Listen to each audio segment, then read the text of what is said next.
Get some of the basic items on the display. We have our odometer here. We have our miles per hour. Pretty sure you can change that from kilometers to miles per hour. We have our pedal assist mode. If we press up and down on the panel, looks like we do have 5 different pedal assist modes. If you quickly click the M button, you will get more information on your display, so I'm gonna click it here. So if you quickly click the M button on your panel, you will get more information on your display. So you see here it says my odometer. If I quickly click it, I can get my trip mileage. So apparently this error here is basically this button. So this error means you cannot use your throttle, but when I click the button, I can now use my twist throttle here. So we're not going to go into the advanced settings, but first I do have to mention that this is a SW900 display. Again, it's very standard. To go into your advanced settings, you're going to press and hold the up and the down button over here on your panel. Press and hold both of those.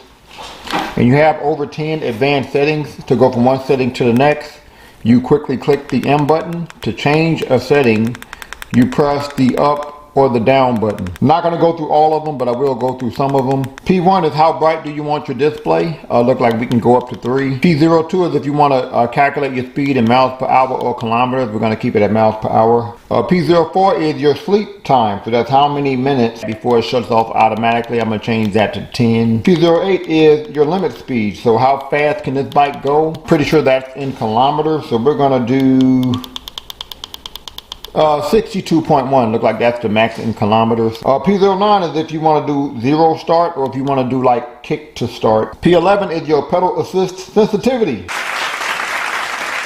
I think being able to change your pedal assist sensitivity should be required for all e-bikes, because that can accommodate your e-bike for people of different athletic levels and that use it for different reasons. Like I might want to get a workout in, so I'll lower my sensitivity, or I might want to ghost pedal. Let's say I'm taking a bike to work. I think the lower you go, the more sensitive it is. It's at 3, so we're going to keep it at 3 to see what it's like out the box. P12 is your start strength. So this is how fast do you take off. And P16 is if you want to reset your odometer. We're going to keep it there.